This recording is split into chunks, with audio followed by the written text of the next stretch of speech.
नमस्कार दोस्तों, स्वागत है आप सभी का आज के मुख्य समाचार के इस वीडियो में। जी हां दोस्तों, पूरे देश में अनलॉक का समय चल रहा है। ऐसे में मोदी सरकार की तरफ से बड़ी और महत्वपूर्ण खबर अपडेट निकल कर आ रही है, जिसकी सटीक जानकारी हम आपको इस वीडियो के में देंगे। बस आप इस वीडियो के साथ अंत तक बने रहिए।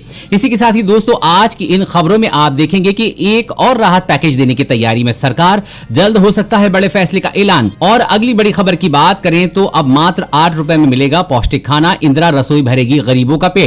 और अगली बड़ी खबर की बात करें तो घी और मक्खन की बिक्री पर रोक लगा सकती है सरकार, स्वास्थ्य के लिए है बेहद खतरनाक। और अगली बड़ी खबर की बात करें तो मजदूरों के आए अच्छे दिन अब मिलेंगे, ये 8 सुविधाएं, सारी परेशानियां हो जाएंगी खत्म। और अगली बड़ी खबर की बात करें तो अब 500 रुपए में कम दामों में मिलेगा ये जियो फोन, जाने खासियत। जी हां दोस्तों, ऐसी और कई बड़ी खबर अपडेट निकल कर आ रही हैं, जिनकी सटीक जानकारी आपको इस वीडियो में देंगे। लेकिन उससे पहले आपको एक छोटी सी रिक्वेस्ट है कि मुझे इस वीडियो को बनाने में बहुत मेहनत लगती है, तो इस मेहनत के लिए वीडियो पर एक लाइक जरूर कीजिएगा। साथ ही वीडियो के नीचे दिए गए इस लाल बटन को दबाकर चैनल को सब्सक्राइब जरूर कीजिएगा और इस घंटी को भी दबाइएगा, ताकि आपको दिन भर की बड़ी खबरों की जानकारी लगातार मिलती रहे। तो चलिए दोस्तों, एक एक करके सभी बड़ी खबरों के बारे में जान लेते हैं। तो दोस्तों, आज की पहली बड़ी खबर अपडेट की बात करें तो एक और राहत पैकेज देने की तैयारी में है सरकार, जल्द हो सकता है बड़े फैसले का ऐलान। देश की अर्थव्यवस्था की रफ्तार अनलॉक 3 में और तेज करने के लिए एक और बड़े राहत पैकेज की घोषणा सरकार कर सकती है। सरकारी सूत्रों के अनुसार इस राहत पैकेज में कोरोना महामारी के संकट से आए दिन विभिन्न क्षेत्रों के लिए अलग अलग से कोविड फंड बनाने की घोषणा हो सकती है। इसके साथ ही विदेशों से फंड जुटाने के लिए प्रत्यक्ष विदेशी निवेश FDI के नियम को और सरल बनाने की मांग की गई है। आगामी राहत पैकेज में खास सेक्टर्स के लिए FDI से फंड जुटाने से राहत मिल सकती है। निर्मला सीतारमण ने इस बारे में संकेत भी दिए हैं। RBI के आगामी कदम पर पूछे सवाल पर उन्होंने कहा कि अर्थव्यवस्था में तेजी लाने की कोशिश की जा रही है। RBI उद्योग जगत को तरलता मुहैया करा रहा है और महंगाई की निगरानी के अलावा उसने आर्थिक वृद्धि को भी ध्यान में रखा है। ऐसे में संकेत मिल रहे हैं कि RBI अपनी ओर से राहत दे सकता है। और अगली बड़ी खबर की बात करें तो मात्र 8 रुपए में मिलेगा पौष्टिक खाना, इंदिरा रसोई भरेगी गरीबों का पेट। जी हां, राजस्थान सरकार ने प्रदेश के नगरीय क्षेत्रों में इंदिरा रसोई योजना शुरू करने जा रही है, जिससे गरीबों एवं जरूरतमंद लोगों को मात्र 8 रुपए में शुद्ध पौष्टिक भोजन मिलेगा।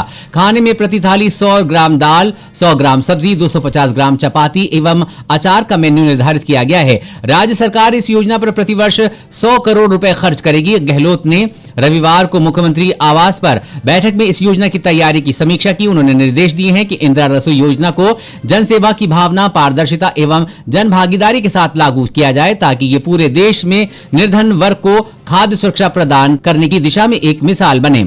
योजना के संचालन में सेवाभावी संस्थानों एवं समाज सेवी संगठनों की भागीदारी सुनिश्चित की जाए।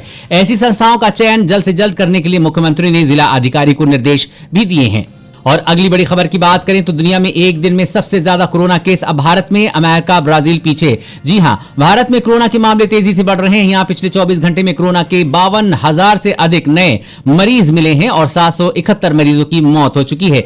एक दिन में सर्वाधिक केस के मामले में भारत ने अमेरिका और ब्राजील को पीछे छोड़ दिया है। अमेरिका में पिछले 24 घंटों में 47,000 से अधिक, तो ब्राजील में 25,000 से अधिक नए मामले सामने आए हैं। अब देश में कुल मरीजों का आंकड़ा 18 लाख से अधिक है, जिसमें 38,135 लोगों की मौत हो चुकी है। अब तक करीब 12 लाख लोग ठीक हो चुके हैं, जबकि एक्टिव केस की संख्या 5.80 लाख से अधिक है। कोरोना संक्रमण की रफ्तार महाराष्ट्र, दिल्ली के बाद अब बिहार, उत्तर प्रदेश, आंध्र प्रदेश में बढ़ती जा रही है और भारत कोरोना के मामले में दुनिया में पहले स्थान पर आ गया है। और अगली बड़ी खबर की बात करें तो व्हाट्सएप में आया नया फीचर, वायरल न्यूज और फेक मैसेज की सच्चाई जान सकेंगे आप। जी हां, व्हाट्सएप पर यूजर्स अब वायरल हो रहे मैसेज की सच्चाई आसानी से पता लगा सकते हैं। कंपनी ने एक सर्च द वेब नाम का एक नया फीचर रोल आउट किया है। इस फीचर के जरिए यूजर्स ये चेक कर सकते हैं कि फॉरवर्ड किया गया मैसेज सही है या फेक। व्हाट्सएप पर कोरोना काल के बीच कई तरह की खबरें तेजी से वायरल हो रही हैं। ऐसे में कंपनी के इस फीचर की मदद से अब यूजर्स असली और फर्जी मैसेज को आसानी से पहचान सकेंगे। कंपनी ने इस फीचर को दुनिया भर में अभी कुछ देशों में लॉन्च किया है। Brazil, Italy, Ireland, Mexico, Spain, UK और अमेरिका में ये फीचर रिलीज किया है। और ये फीचर एंड्रॉइड, iOS के साथ ही व्हाट्सएप वेब के लिए भी रोल आउट किया गया है। कंपनी भारतीय यूजर्स के लिए भी इस फीचर्स को जल्द ही रिलीज करेगी। इस फीचर से यूज करने के लिए यूजर्स को व्हाट्सएप का लेटेस्ट वर्जन इंस्टॉल करना होगा। और अगली बड़ी खबर की बात करें तो बिहार में फसलों की सिंचाई के लिए 400 रुपए देगी सरकार, आप भी उठा सकते हैं लाभ। जी हां, बिहार में खेती करने वाले लोगों के लिए सरकार कई तरह की योजना चलाती है। सही जानकारी नहीं होने होने के कारण लोग इन योजनाओं का लाभ नहीं उठा पाते हैं। आज इसी विषय में जानने की कोशिश करें डीजल अनुदान योजना के बारे में। इस योजना के तहत किसानों को सिंचाई के लिए सरकार 400 रुपए का अनुदान देती है। मिली जानकारी के मुताबिक धान की 4 सिंचाई पर किसानों को प्रति एकड़ 400 रुपए डीजल सब्सिडी के रूप में मिलेगा। इसी तरह मक्का फसलों की सिंचाई के लिए भी सब्सिडी दी जाएगी। अन्य खरीफ फसलों के लिए दलहन, तिलहन, मौसमी सब्जियां और औषधीय एवं सुगंधित पौधों की 3 सिंचाई के लिए डीजल अनुदान दिया जाएगा। आप इनका लाभ उठाएंगे। अगर आप डीजल अनुदान का लाभ उठाना चाहते हैं तो आप बिहार सरकार की सरकारी वेबसाइट dbtagriculture.bihar.gov.in पर जाकर ऑनलाइन आवेदन कर सकते हैं। आपको इसका लाभ प्राप्त होगा। आपका पैसा सीधे आपके बैंक अकाउंट में आएगा। और अगली बड़ी खबर की बात करें तो नकली मक्खन और बिक्री पर रोक लगा सकती है सरकार। स्वास्थ्य के लिए बेहद है खतरनाक। जी हां, होटल और रेस्टोरेंट में धड़ल्ले से बिकने वाले नकली मक्खन पर सरकार जल्द ही रोक लगा सकती है। केंद्रीय MSME मंत्री नितिन गडकरी ने मामले में दखल देने के लिए प्रधानमंत्री नरेंद्र मोदी को पत्र लिखा है। गडकरी ने कहा है कि नकली मक्खन के इस्तेमाल से न सिर्फ लोगों की सेहत पर गंभीर असर पड़ रहा है बल्कि पशुपालकों और किसानों को वित्तीय नुकसान भी उठाना पड़ रहा है। पत्र पर त्वरित संज्ञान लेते हुए प्रधानमंत्री कार्यालय ने भारतीय खाद्य सुरक्षा एवं मानक प्राधिकरण को कदम उठाने के निर्देश दिए हैं। पीएमओ ने कहा है कि FSSAI तत्काल स्पष्टीकरण और निर्देश जारी करे। साथ ही खाद्य उत्पादों में नकली मक्खन के इस्तेमाल को लेकर भविष्य के लिए गाइडलाइन भी तैयार करे। इसमें बड़ी मात्रा में ट्रांस फैट रहती हैं जो शरीर के बैड कोलेस्ट्रॉल बढ़ाकर कई गंभीर बीमारियां पैदा कर सकता है। डेयरी से बनने वाले मक्खन की तुलना में ये काफी सस्ता पड़ता है, इसलिए होटल, रेस्टोरेंट और पेस्ट्री, पिज्जा, कुकीज व क्रैकर्स जैसे खाद्य उत्पादों में इसका बहुत इस्तेमाल होता है। इसी को देखते हुए सरकार द्वारा इस पर रोक लगाने जा रही है। दोस्तों, वीडियो में और भी काफी महत्वपूर्ण खबरें बची हुई हैं, इसलिए इस वीडियो के साथ बने रहिए। और अगली बड़ी खबर की बात करें तो उत्तर प्रदेश में मजदूरों के आए अच्छे दिन, अब मिलेंगे ये 8 सुविधाएं। जी हां, कोरोना महामारी के इस दौर में मजदूरों को काफी परेशानियों का सामना करना पड़ रहा है, लेकिन योगी सरकार के कई बड़े कदम उत्तर प्रदेश में मजदूरों के अच्छे दिन आए हैं। अब इन्हें कई तरह की सुविधाएं मिलेंगी जिससे धीरे धीरे इनकी सभी परेशानियां दूर हो सकती हैं। मिली जानकारी के मुताबिक योगी सरकार कोरोना काल में मजदूरों को 8 सेवाएं देने जा रही है, जिसका लाभ सभी प्रवासी मजदूर उठा सकते हैं तथा अपने जीवन की आर्थिक परेशानियों से छुटकारा पा सकते हैं। उत्तर प्रदेश में महिला मजदूर की अगर अस्पताल में डिलीवरी होती है तो उसे 3 महीने तक सरकार हर महीने 1000 रुपए देगी। उत्तर प्रदेश में मजदूरों के घर लड़का पैदा होने पर सरकार 12,000 रुपए और लड़की होने पर 15,000 रुपए देगी। उत्तर प्रदेश में मजदूरों के बच्चों को प्राइमरी से लेकर उच्च शिक्षा फ्री दी जाएगी। यूपी के छात्र छात्राओं को 5वीं कक्षा से लेकर उच्च शिक्षा तक 4,000 से 22,000 रुपए तक का सालाना स्कॉलरशिप दी जाएगी। उत्तर प्रदेश में मजदूरों की बेटियों की शादी के लिए 55,000 रुपए और इंटरकास्ट मैरिज पर 61,000 रुपए दिए जाएंगे। उत्तर प्रदेश में मजदूरों को जमीन लेने व मकान बनाने के लिए 1 लाख रुपए की आर्थिक सहायता मिलेगी। यूपी सरकार पहली और दूसरी बार बेटी होने पर 25,000 रुपए FD कराएगी। योगी सरकार प्रवासी श्रमिकों का 5 लाख का बीमा कराएगी। और अगली बड़ी खबर की बात करें तो SBI से भी कम दर पर इस बैंक में मिल रहा है होम लोन।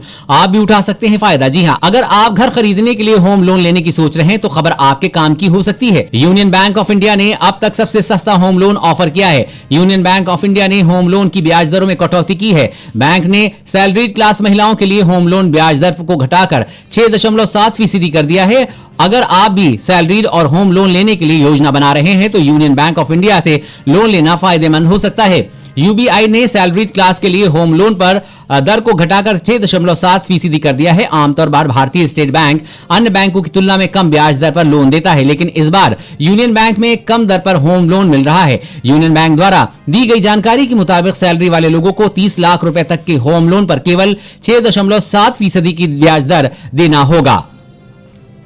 और अगली बड़ी खबर की बात करें तो इस राज्य में शराब के शौकीनों के लिए खुशखबरी, अब रात 11 बजे तक खुल सकेंगी दुकानें। जी हां, तेलंगाना सरकार ने सोमवार को शराब की दुकानों को रात 11 बजे तक खोलने की अनुमति देने का फैसला किया है। इसके साथ ही कोरोना वायरस की वजह से इन पर लागू पाबंदी हटा ली गई है। इसके मुताबिक वृहद हैदराबाद नगर निगम इलाके में शराब की दुकानों को सुबह 10 बजे से रात 11 बजे तक खोलने की अनुमति होगी, जबकि राज्य के अन्य हिस्सों में सुबह 10 बजे से रात 10 बजे तक शराब की दुकानें खोली सकती हैं। हालांकि रविवार को शराब की दुकानों के खुलने का समय सुबह 10 बजे से रात 9:30 बजे तक निर्धारित किया गया है।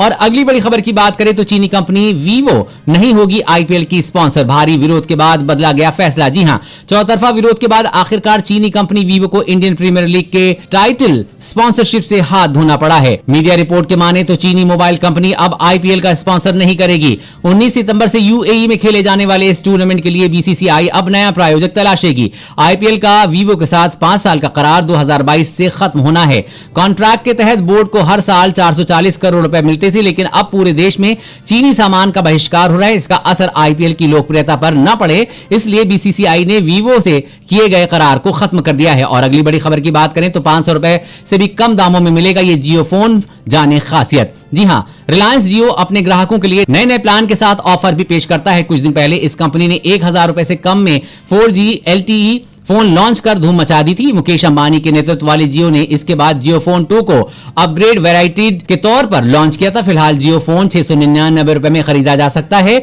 अब रिलायंस जियो योजना बना रहा है कि ज्यादा से ज्यादा सस्ते हैंडसेट बाजार में उतारे जाएं।